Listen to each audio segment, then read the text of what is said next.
সংরক্ষণের অভাব এবং গাছ মরে যাওয়ায় বরিশালের ঐতিহ্যবাহী বাংলা আপেল নামে খ্যাত পেয়ারা বাগান উজাড় হয়ে যাচ্ছে। লোকসানের কারণে পেয়ারা চাষ ছেড়ে আমড়া চাষে ঝুঁকছেন অনেকে। বরিশালে পেয়ারা বাগান কমে যাওয়ার কথা স্বীকার করেছে কৃষি বিভাগও। তারপরও ভরা মৌসুমে জমে উঠেছে এশিয়া মহাদেশের সবচেয়ে বড় ভীমরুলি ভাসমান পেয়ারার বাজার। সেই সাথে দেশি বিদেশি পর্যটকদের পদচারণায় মুখর এই বাজার। বরিশাল থেকে হুমায়ুন কবিরের পাঠানো তথ্য ও ছবিতে আরো জানাচ্ছেন কামরুজ্জামান রাজীব।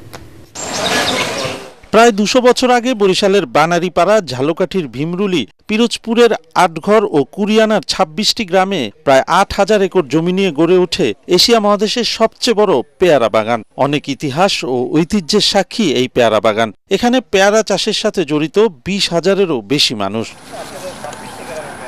কিন্তু পেয়ারা সংরক্ষণের অভাব, গাছ মরে যাওয়া ও পোকার আক্রমণে হারিয়ে যাচ্ছে অনেক বাগান। কৃষকরা বলছেন, পেয়ারা চাষের লোকসান হয় তারা ছেড়ে দিচ্ছেন চাষাবাদ।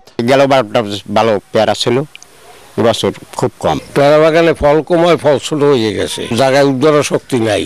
কুশি থাও নেই, মুকুলে শীত পড়ে, শীত পড়লে পর পেয়ারাটা ফাটকে যায়, বড় বড় বসন্ত খাইটের মতো হয়, হয়ে ফাটকে যায়। এই আসলে দাম পাই না। সরকারের কাছে আবেদন, এর যদি একটা পদক্ষেপ নেয় সে, তাহলে হয়তো বা আমরা একটু ডেভেলপ হতে পারি। বরিশালের এই পেয়ারা বাগানকে ঘিরে ভীমরুলি, আটঘর ও কুরিয়ানায় গড়ে উঠেছে এশিয়া মহাদেশের সবচেয়ে বড় ভাসমান পেয়ারা বাজার ও পার্ক। নৌকায় করে হচ্ছে বেচাকেনা। শুধু তাই নয়, এখানে প্রতিদিন আসেন দেশি বিদেশি পর্যটক। তবে যোগাযোগ ব্যবস্থা খারাপ ও হোটেল রেস্টুরেন্ট না থাকায় দুর্ভোগ হয় তাদের। আমাদের এখানকার যে পেয়ারা, যেটাকে গইয়া বলে, এবং আমরা এটা হচ্ছে বিশ্ব সেরা, এর মতো আর কোথাও তুলনা হয়। রাস্তাটা উন্নয়ন করা উচিত, দর্শনার্থীদের জন্য বিশ্রামাগার, ওয়াশরুম একটু ডেভেলপ করা উচিত। নাই বললে চলে। সারা বাংলাদেশ থেকে অনেক মানুষ আসতেছে, বাট সেই ধরনের নিরাপত্তা ব্যবস্থা নাই। আমার কাছে এটার ঘাটতি মনে হয়েছে। কৃষি বিভাগ বলছে, পেয়ারা চাষ ধরে রাখতে এটিকে শিল্পে পরিণত করতে হবে। লেবার কস্ট বেড়ে যাওয়ায় আমার অঞ্চলে কৃষক এখন উৎসাহী হচ্ছে না। যে পরিমাণ প্রণোদনা দিয়ে তাকে টিকিয়ে রাখা দরকার, কিন্তু তার চেয়েও কৃষক উপকৃত হবে যদি পেয়ারা সংরক্ষণের ব্যবস্থা করা যায়। আমরা ঊর্ধ্বতন কর্তৃপক্ষের কাছে দৃষ্টি আমরা এই করি, আস্তে আস্তে একদিন হবে, তখন কৃষক লাভের মুখ দেখবে এবং বরিশালের সে আমরা পেয়ারা এই ঐতিহ্যে আবার ফিরে আসবে।